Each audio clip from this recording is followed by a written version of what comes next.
сын пикирим айттым. Аймактарды өнүктүрөбүз деп туруп кыйкырдык, бакырдык, указ чыгардык. Жарым жыл өттү, июндөн өтүп барататына. Кана отчетун угуп, көрүп, билип, анализдеп отуруп, мен абдан чоң бир пессимисттик абалда калдым. Алмаз Шалшенович, экс-президентибиз, мындай деп айтты да, бул тез эштик эмес. Тарих музейде эштик эмес. Эми датка кеминди көрсөңөр андан да окумуштар бар. Тиги түштүк-түндүк альтернативалык жолду көрсөңөр андан да.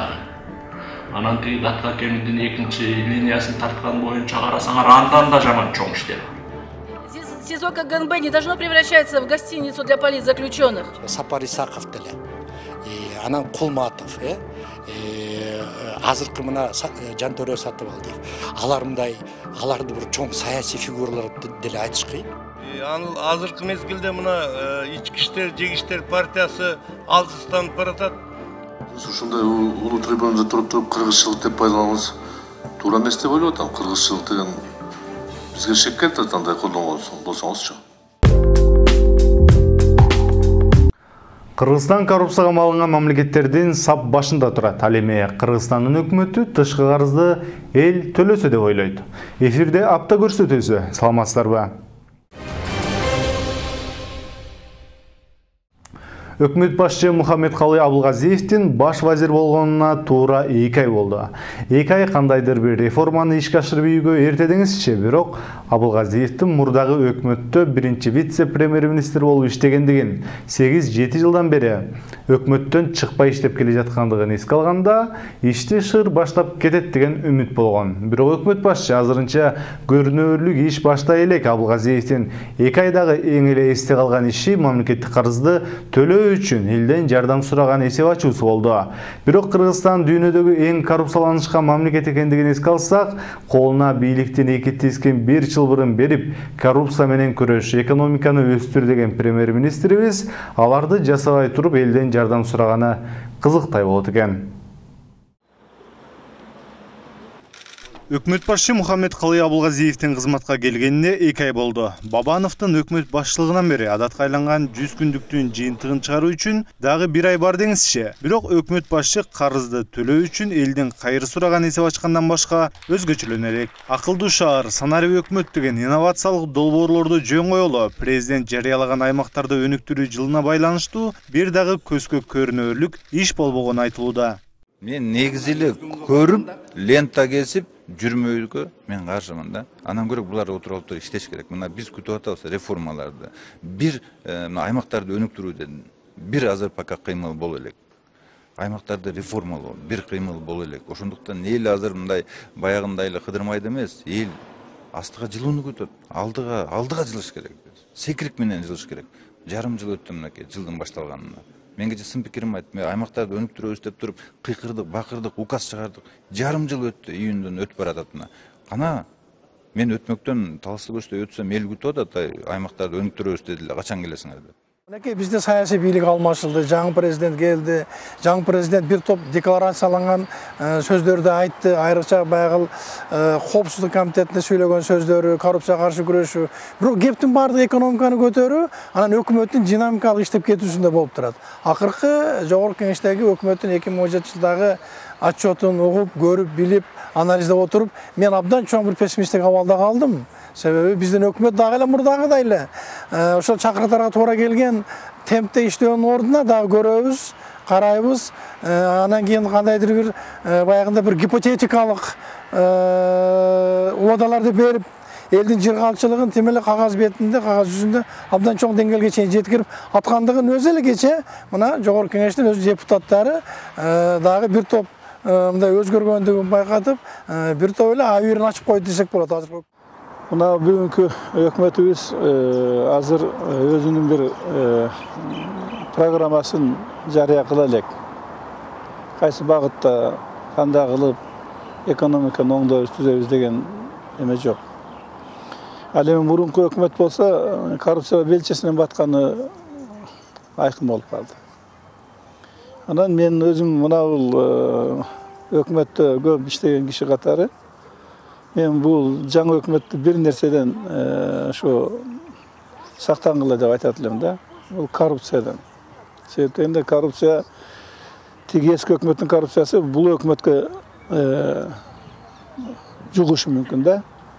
Себеп дегенде коррупциянын артында кызыкчылык тургандыктан кызыкчылыкты көздөгөн адамдар өкмөттүн тегерегинде жүргөнүн мен көрүп турам. Алар эч жакка кеткен жок да.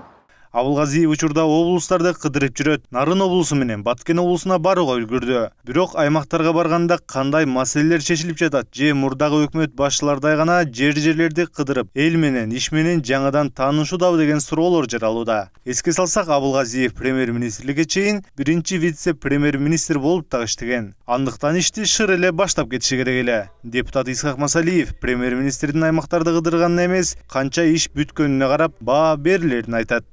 Мен эсимде бар, бир премьер-министр бир объектке барганда көчөлөргө чейин жууган да. Анан ошону токтотуш керек да барып. Мына таң алып атасызбы, Швецияда жөө жүрөт экен, тиги жерде велосипед минет экен деп. Эми алардын көз карашы башкача, анан экинчиден аларда деле элемент реклама бар да. Мына ушундай жөнөкөйлүгү. Бирок премьер-министр барганда жарыялабай эле жөн эле барып иштеп бериш керек да. Сөзсүз эле силерге журналисттерге эршитип барып, мына мен ушу киши менен жолуктум, эл менен жолуктум деп айтпай, күнүгө бара бериш керек. Бирок аны реклама кылбаш керек. Жана ички дүң продукцияны биз жакшы өнүктүрүш үчүн бүт болгон мүмкүнчүлүк жерде биз экспорт түскөнгө аракет кылышыбыз керек. Алты бул мынакей тиги алтын иштетүү боюнча, жердин алдындагы иштетүү боюнча биз жөн эле берип коюп атпайбызбы? Сатып элечи мына. Эми эмне кылсаң ошого налогун төлөдү эле. Как будто өзүнүн жерин иштетип аткандай, э? А биздин жерибиз, ошо биздин кенибиз, бул биздин ошого кошуп аткан тиги инвестициябыз болуш керек. Мына биздин инвестиция, биздин жердин баасы мынча, бөлөкү чыгып аткан алтындын же тиги бөлөк металлдардын баасы мынча болот. Силер акчаңарды алып келген чыгабыз, анан тең бөлүшөбүз деген бул илгертен келаткан классический системада. А биз мындай бир алдамчылардын эле эмесине кирип кетип атабыз да, жана ошондон өнүгө албай атканыбыз ошол өзүбүз бутпай эле саска башыбызды тыгып алып кайра чыга албай эле мынтип жуунуп эле ит болуп атпайбызбы? Ошол эле маалда өкмөт башчынын аймактарды кыдыруусу жөн эле саякаттоо эмес, иштердин бүтүшү менен коштолуп жаткандыгындагы айткандар бар. Чукулда Баткен обласы менен Нарын обласына барып келди. Болуп көрбөгөндөй мына 20дан ашык иш-чараны жасашып, иш-чара. Ошол иштердин бардыгы ошол жерден чечип берип, бул болот, бул болбойт деп татынакай, жакшынакай иштерди айтты. Себеби калыстык үчүн айтып коюш керек, мактаганчылык эмес. Себеби мурунда барган премьер-министрлер мурунда чечкен, бирок бул киши баягы 30 премьер-министрдин ичинен ушу призовый местода турат да азырчы. Бирок депутат Улукбек Ормонов өкмөт башчынын ишине алынсынбай жаткандыгын айтты. Мына алдымда коллегам айтып кетти, премьер-министрдин сапарлары жөнүндө. Мен аябай кубанып атам, ошону угуп алдым. Нарын менен Баткендеги иштен чечилгенде, бирок тилекке каршы ушу өзгөнгө деле барды эле бир маселе чечилген жок. Табигый кырсыктан жабыркаган элдерди көчүргөн жерде социалдык объекттерге бир тыйын бөлүнө элек бүгүнкү күндө. Мына 6 ай болду. Бала бакчалардын курулушу башталган жок. Урматтуу Мурат Катайбекович. Же болбосо дагы бир жолу сапарга чыгып келсин анда премьер-министр. Ошондой иштер бүтө турган болсо.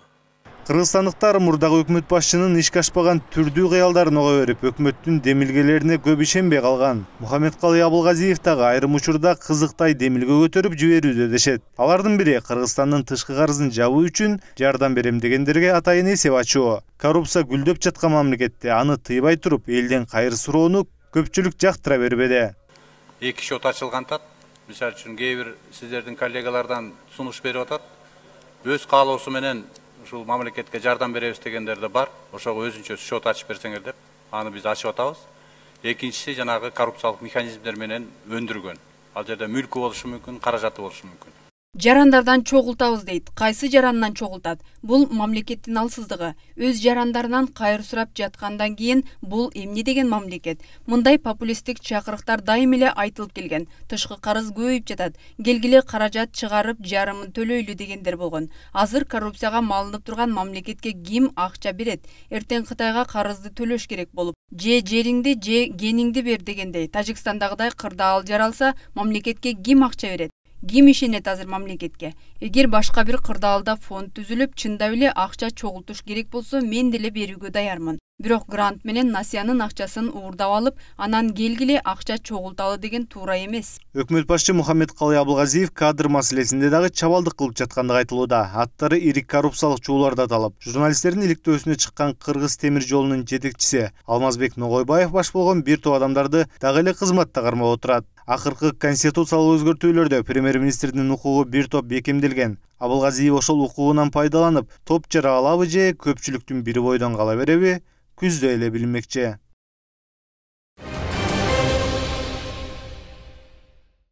Бул жумада өз айткандай Усубалиев мезгилинен бери ээрден түшпөй маанилүү майлуу кызматтарда иштеп, 3 жолу Бишкек Ош жолу, Ош Жалал Абад шаарларынын калыбына келтирүү дирекциясы, энергетика сыяктуу 3 мамлекеттик комиссияны башкарып, акыры 2013-2014 жылдары премьер-министр болуп иштеген Жантөрө Сатыбалдиев камакка алынды. Сатыбалдиев Бишкек жеби боюнча коррупцияга күнөөлөнүндө. Ал күнөөсүн эч качан мойнуна албастыгын, бардыгы ойдон чыгарылгандыгын билдирди. Ошол эле маалда Улуттук коопсуздук мамлекеттик комитетинин абагында жаткан Осмонбек Артыкбаев, Айбек Калиев баштаган энергетиканы майкандап келген чиновниктердин ден соолугу начарлай баштаптыр. КСДПчы депутат Ирина Карамушкина УКМКнын абагы мейманканага айланбаш керек деп, акыркы камоолордо саясий куугунтук жүрүп жаткандыгын айтты. Бирок саясий серепчилер Бишкек жебине байланыштуу камалган 10 чакты адамдын бири дагы саясий фигура эмес экендигин айтышууда. Жуманын башында ТЭЦ-теги коррупцияга байланыштуу дагы бир экс-чиновник камакка алынды. Мурдагы өкмөт башчы Жантөрө Сатыбалдиевдин камалышы менен 1 ай ичинде камалган мурдагы премьер-министрлерден 2. Ал эми ТЭЦ чуусуна байланыштуу жалпы камалгандардын саны 11 болду. Сатыбалдиев учурда УКМКнын тергөө абагында 21 июнда 1 май райондук соту экс-премьердин баш коргоо чарасын карап, кылмыш иши тергелип бүткөнгө чейин аны УКМКнын убактылуу кармоочу жайында калтыруу чечимин чыгарды. Сатыбалдиев өзүнө козголгон кылмыш иши ойдон чыгарылганын, коюлган күнөөнү эч качан мойнуна албасын айткан видеону Акипресс жарыялады. Никогда не признаю. Никогда. Это все это чушь. Это все надумано или как? Надумано. Сатыбалдиев 2012-14 жылдары өкмөттү башкарган. ТЭЦ-ти модернизациялоо келишимин даярдагандардын башкы сабында турган. Камалганга чейин бир нече жолу УКМКга суракка да чакырылды. Бирок ал буга чейин акча жеди деген дооматтарды четке кагып, ТЭЦ-тин саясий маселелерине кийлигишпегенин кайра-кайра айтып келди. Менин өкмөтүм, мен муну без ложной скромности айта алам. Ашты пышырып бердик. Араны жакшынакай кылып жеш керек эле. Тартибине салып, курулушту жакшынакай алып барыш керек эле. Аягына дейин бүтүрүш керек болчу. Аны мына мен жана сиз айткандай средства массовой информацияны угатам. Уголовный иш ачыптыр, прокуратура ачыптыр, СМГ ачыптыр. Жегемдер болсо чыксын, төлөсүн. Орыстары да жебеген самсаға пул сурап алам енді. Сатыбалдиев канчалык актанбасын эл өкүлдөрү күнөөлүүлөрдүн жазалуусун талап кылып жатышты. ТЭЦ окуясына байланыштуу жогорку кеңештин токтомунда анын аты да жазылган. Мындан улам укук коргоо органдарынын укуругунан тизмеге киргендердин бири да жоопкерчиликтен качып кутулбайт эле. Биз болсо бүгүн 50 миллиард сомду Ассаламу алейкум рахматулла кылып коюп, бетти табактай кылып пул тыйып отурабыз бу жердечи. Эч ким мен мынткен эмесмин, мен тигинткен эмесмин деп. Муну караш керек да. Керек болсо мурункуларды айтыш керек эле. Мен 10% деген менче эле жүрө бергенде иш оңунан кетмек да, Жантөрө. Бул болбойт да мындайчы. Азыркы Кыргыздын жаңы тарыхында Кыргызстан үчүн эң коркунучтуу адам ким деген суроого мен жооп издедим да 10 күндөн бери. Списокто мындай түштүм, тигиндей түштүм. Биринчи катар, экинчи катар, үчүнчү катар кылып түштүм да. Ошол списоктун башында, баш сабында урматтуу Жантөрө Жолдошов сиз турасыз. Эмне үчүн сиз турасыз? Себеп дегенде биздин Кыргызстандын суверендигин алгандан баштап Госкомиссиянын 3 жолку дирекциясын сиз башкардыңыз. Биринчи дирекция 1997-98 жылдагы Ош-Бишкек жолун салганда. Ошондо сиз Госкомиссияның директоры болғансыз. Екінші 2003-2004 уақытында Шишровский схема бойынша энергетика бойыншадағы госдирекцияны сіз басқарғансыз. Üçüncü жолы 2010-2013 жылы Ош Жалауат шарларын қалуына келтіру бойынша да дирекцияны сіз басқарғансыз. Барлық жерлерде сіз басқарған жерлерде ызычу, қылмыш іштері. Андан кейін да көп қызматтарға келдіңіз, артыңыздан ызычу түгенме қойды. ТЭЦ-ті модернизациялауға қарызға алынған 386 миллион доллардың Қызылдай 200 миллионы уырдалғаны айтылып жатат. Дал ушул ири коррупция бойынша өткөн жумада Сапар Исаков камалды. Ага уда мурдагы мэр Кубанычбек Кулматов. Бирок коомчулук коррупциялык иштин башында ким турарын аңдап билип калгандай эле болду. Ал адам бардык күнөөнү мойнуна алса да эмнеге жоопко тартылбайт дегендер көп. Мурдагы премьер-министр Сапар Исаковдун камалышы, анан мурдагы чоң кызматтарда жүргөн дегеле адамдын колу тийбейт го деген Кубанычбек Кулматовдун камалышы бул кайсы бир деңгээлде элди тынчтандырып койду, болбосо элдин өзү көтөрүлө турган деңгээлге жетип калган болчу. Анан ушул экөөнүн камалгандан кийин экс-президентибиз Атамбаев кайрылуу жасады. Мен билбейм бул кайрылууну Алмаз Шашеновичке ким даярдап берди, балким өз колу менен даярдады. Ал жерде эми мындай бир укук талаасын түшүнгөн адамга, укук маселесин түшүнгөн адамга Алмаз Шашенович экс-президентибиз мындай деп айтты да, бул тесештик эмес. Тарих музейде элештик эмес. Эми датка кеминди көрсөңөр андан да окумуштар бар. Тиги түштүк түндүк альтернативалык жолду көрсөңөр андан дагы. Анан тиги датка кеминдин экинчи линиясын тарткан боюнча карасаңар андан да жаман чоң иштер бар. Коррупцияны дагы ошол жактан издесеңер табасыңар. Булар эчтеке болбой калат анын астында. Билдирүү боюнча Атамбаев айтып атат. Булар эч ким күнөөсү жок, мен күнөөм бар депчи. Бардык маселени, бардык келишмени менин буйругум менен бардык болгон деп. Анда бардын кой берип, бардын Атамбаевди камаш керек. Жоопко тартыш керек. Значит, ушундай алдыңбы милдетиңе? Өзүңө мойнуңа алдыңбы? Значит, төгүп бер акчаны. Анан кийин тиякта тиги көрүп атасыз, кой таштадыгандай эмелерди куруп атат. Көп маселе бар. Ошон үчүн негизинде мен ойлойм, бул баягы кескин түрдө ошонун баардыгын аягына чыгыш керекбиз. Но көчмөндөр оюндай бүткөндөн кийин мен ойлойм баардыгы ошо тиги сотко иштерге кетиш керек. Азыр мына тиги 10 киши азыр тиги камакка алынды. Мен айтам, дагы где-то бир 20-30 адам дагы камакка алыныш керек. Ошо жалпы баягы миллиард деген долларды ошол жактан өндүрүп болот. Жеп кеткен, ичип кеткен. ТЭЦ иши боюнча мурдагы энергетика министри депутат Осмонбек Артыкбаев да камалып, учурда камакта. Саламаттыгын начарлагандыктан 47-абакка которулары айтылууда. Камаларынын алдында парламентте сүйлөп, буйрукту аткарган адамдар айыпка тартылып, буйрук бергендер көшөгө аркасында калып жатканын айтып, агынан жарылып алган.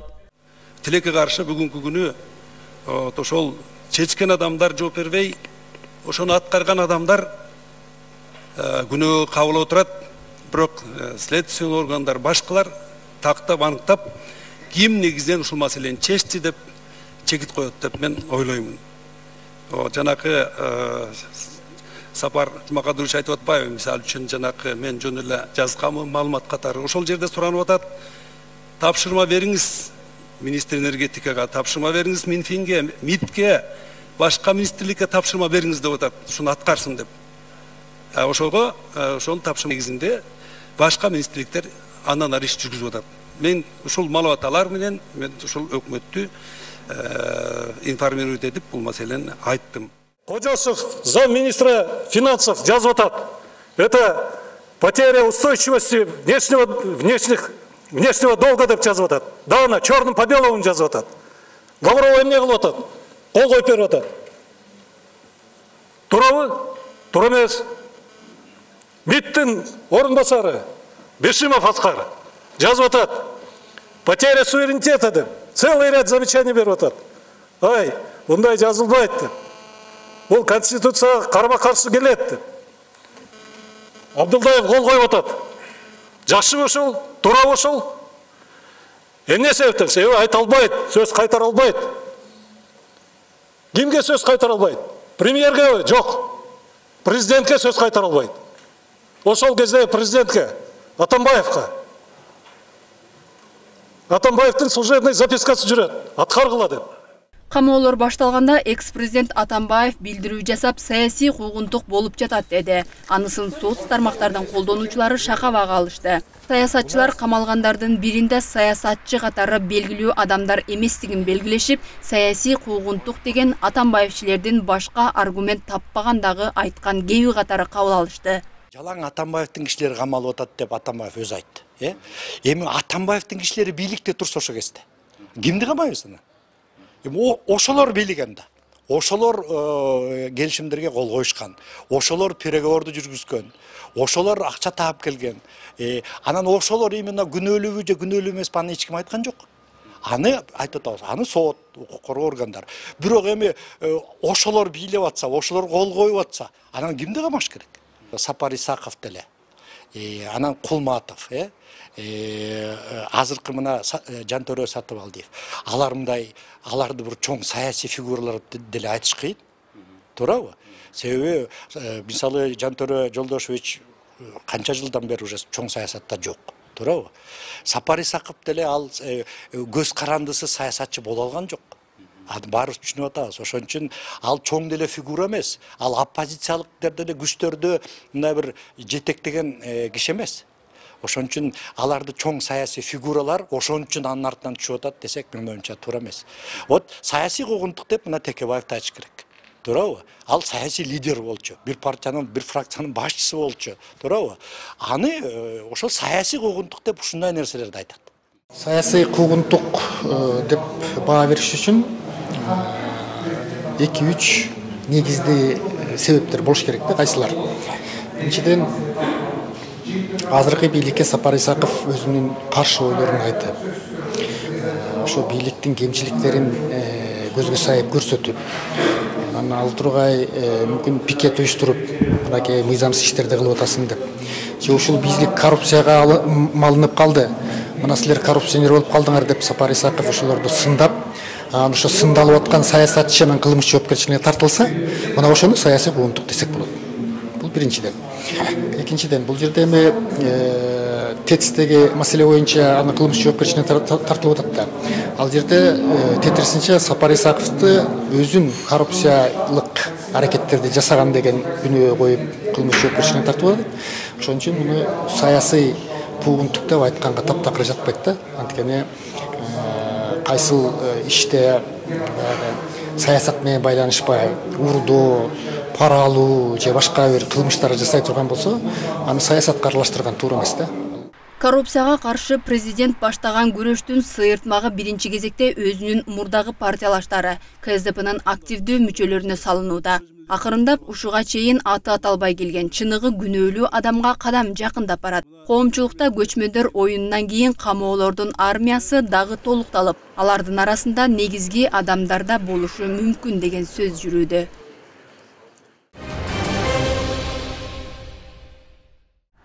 Былтыр бийлик Өмүрбек Текебаевга күн бою сот кылып, күн гана эмес түнү дагы сот кылып жаткан чакта айрым учурларда адвокаттарынын башка жактоочу адамдарынын соту дагы болуп, айрым учурларда сотту башка күнгө жылдырууга туура келип жаткан. Бирок Текебаевди колдон келишинче эрте соттоону каалаган бийлик сот айбегерин сул баштаган Атамбаевдин жасолдору адвокаттар жок учурда мамлекеттик адвокатты таңуулап берип, ишти улантып кете беришкен. Адвокат соттолуучуну жактап анын талабын талаш керек болсо, Эльмира Чоноева деген таңуулап берилген адвокат Айбек Эрнис уулу, Адис Момуналиев деген соттор жана прокурорлор менен катар Текебаевди соттоого зор салымын кошкон. Өмүрбек Текебаевдин сотунда адвокаттык кылган Эльмира Чоноеванын сотко мыйзамсыз конституциялык нормаларды одоно бузуу менен катышкандыгын аныктап, ага сөгүш берилди. Бул тууралуу Текебаевдин адвокаты Талайгүл Токтакунова билдирди. Чоноева шаардык сотто судья Момуналиев тарабынан сотко киргизилген. Соттолуучулар Текебаев жана Чотоновсуз алардын адвокаттарысыз отурумда ал жактоочулук кылган. Бирок ал Текебаевдин кызыкчылыгын коргой, соттордун, прокурорлордун кызыкчылыгы үчүн иштеген. Мындан улам Текебаев Чоноеванын үстүнөн арыз жазган.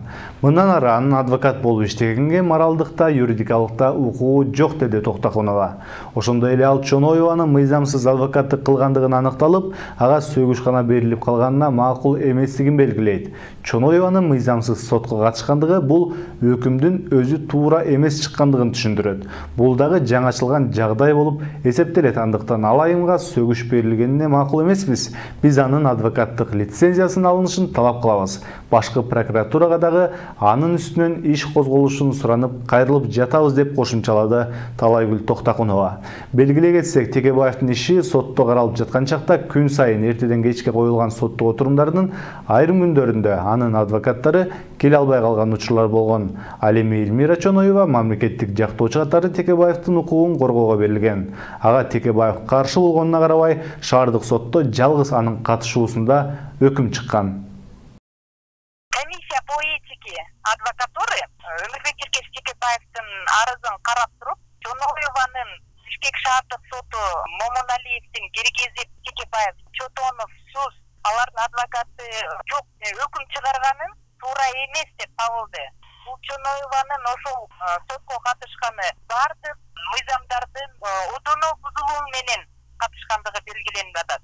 Өмүрбек Эркеш Текебаевдин, Дүйшөнкул Чотоновдун кызыкчылыгына алардын конституциядагы берилген баягы бардык международный договорлордо көрсөтүлгөн бардык нормалардын бардыгын бузулуу менен Чоноева ушул ишке катышкан деген чечим чыгарып, ага выговор көрсөтүлгөн. Бул эмнени түшүндүрөт?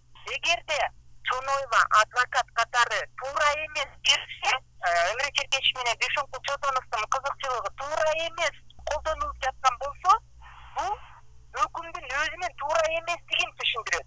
Бул дагы бир жаңы ачылган жагдай болуп эсептелет. Выговор деген чара колдонушуптур, макул эмеспиз. Биз азыр сотко кайрылып, Чоноева адвокат айымдын лицензиясын алып салгыла деген жалоба менен кайрадан кайрылабыз. Сиздер апта берүүсүн көрдүңүздөр, саламатта туруңуздар.